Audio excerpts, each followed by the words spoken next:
مگر ان کی تھیوریز کا کیا ہے؟ ان کی تھیوریز کا کچھ بھی نہیں ہے. ٹھیک ہے, ہندو جو کہتا ہے کریشن کی تھیوری وہ مسلمان نہیں مانتا, زرتشت جو کہتا ہے وہ مسلمان کرسچن نہیں مانتا, پہلا انسان کون تھا وہ اس میں ہی اگریمنٹ نہیں ہے. تو مسئلہ یہ ہے کہ ان کی تھیوریز کو کسی بھی طرح, ان کے آئیڈیالوجیز کو کسی بھی طریقے سے آپ ایوولوشن سے کمپیئر نہیں کر سکتے, کیونکہ وہ سب کچھ جھوٹ ہے, وہ سب بکواس ہے, کچھ بھی اس میں ریالٹی. دیکھیں سچ ایک ہوتا ہے, سچ 10 نہیں ہو سکتے. ٹھیک ہے, میرا نام اگر غالب ہے تو جتنے لوگوں کو میرا صحیح نام پتا ہے وہ مجھے غالب ہی کہیں گے, وہ مجھے کوئی بشیر نہیں کوئی کہنے لگ جائے گا. اب مسئلہ یہ ہے کہ ایک طرف نام بشیر بھی ہے میرا, دوسری طرف شبیر بھی ہے, تیسری طرف غالب بھی ہے, تو چوتھی طرف کوئی اور نام بھی ہے, سارے علیحدہ علیحدہ نام بتا رہے ہیں اور سارے ہی سچے ہیں. کیسے ہو سکتا ہے؟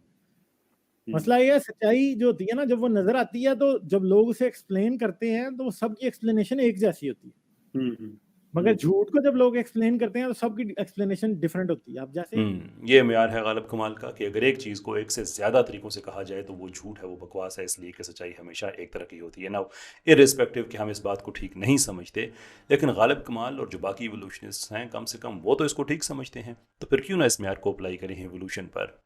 سیٹ بیلٹس باندھ دیجیے, کیونکہ ہم بات کرنے جا رہے ہیں ایوولوشن کے فیکشنز پر, یعنی کہ ایوولوشن کے جو مختلف فرقے ہیں ان پر.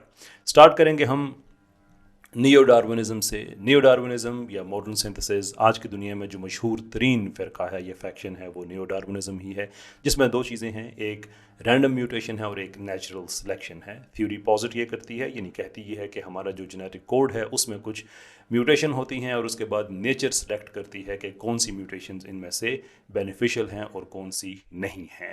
نیچرل سلیکشن یہ پرٹیکولرلی یاد رکھیے گا, اس لیے کہ نیچرل سلیکشن ایک مشہور میکنزم ہے اور یہی فیصلہ کرتا ہے کہ آرگنزمز میں سے کون سے ایسے ہیں جو اپنے ماحول کے ساتھ بہتر موافقت پیدا کرتے ہیں. لیکن اس میں پرابلم کیا ہے؟ پرابلم یہ ہے کہ ایک اور ایوولوشن کی تھیوری ہے جس کو نیوٹرل تھیوری کہا جاتا ہے, اور یہ آسان الفاظ میں کہتی ہے کہ جو نیچرل سلیکشن ہے وہ ایک بکواس کے سوا کچھ بھی نہیں ہے. اس لیے کہ اس تھیوری کا کہنا یہ ہے کہ جو میوٹیشنز ہوتی ہیں ان میں سے اکثریت ایسی ہوتی ہیں جو نیوٹرل ہوتی ہیں, یعنی کہ وہ بینیفیشل بھی نہیں ہوتی اور وہ ہارمفل بھی نہیں ہوتی. اس کے بعد پھر وہ رینڈم ڈرفٹ کا شکار ہو کے اراؤنڈ 99% پاسبلی سے بھی زیادہ پرسنٹیج ایسی ہوتی ہے کہ جو ضائع ہو جاتی ہیں. اس کے بعد پھر میوٹیشن ہوتی رہتی ہے, پھر کوئی رینڈم ڈرفٹ سے بچ کے کوئی ایک ایسی ہوتی ہے جو پاپولیشن میں فکس ہو جاتی ہے. اس میں نیچر کوئی پارٹ پلے نہیں کرتی ہے, اس لیے نیچرل سلیکشن ایک جھوٹ ہے.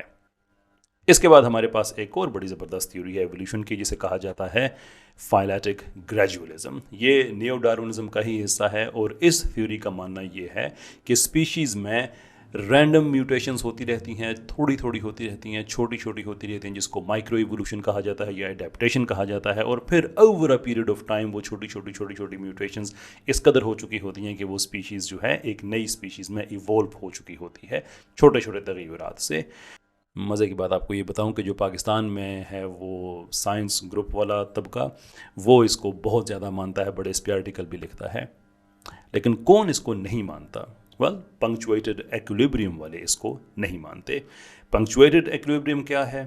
پنکچویٹڈ ایکولیبریم ایک اور تھیوری ہے جو کہتی ہے کہ نہیں, اصل پرابلم جو ہے وہ یہ ہے کہ کوئی چھوٹی چھوٹی ویریشنز نہیں ہوتی. In fact it is all about saltations, and before saltations it is all about stasis. Stasis یعنی کہ millions of years کوئی اسپیشیز میں کوئی اقرار واقعی چینج نہیں آتا, چھوٹے موٹے تغیرات آتے رہتے ہیں, جیسے کہ ایک انسان ہے, کسی کا رنگ گورا ہے, کسی کا سانولا ہے, لیکن بہرحال دونوں انسان ہیں. اس طرح کے چھوٹے موٹے چینجز آتے رہتے ہیں کئی ملین سال میں, لیکن کوئی مورفولوجیکل شفٹ نہیں ہوتی. مورفولوجیکل شفٹ مینز کہ ایک اسپیشیز کا دوسری اسپیشیز میں ایوالو ہو جانا, اور پھر کئی ملین سال کے بعد بڑی تیزی سے ابرپٹ طریقے سے آف کورس جیولوجیکلی اسپیکنگ ایک نئی اسپیشیز وجود میں آ جاتی ہے. اس لیے جو فائلیٹک گریجولزم کا کانسیپٹ ہے وہ جھوٹ ہے نا. چونکہ دونوں ہی یہ فیکشنز بڑے تگڑے ہیں, اس لیے کچھ سائنسدانوں نے ان کو جوڑنے کی کوشش کی اور ایک نیا آئیڈیا لے کے آئے.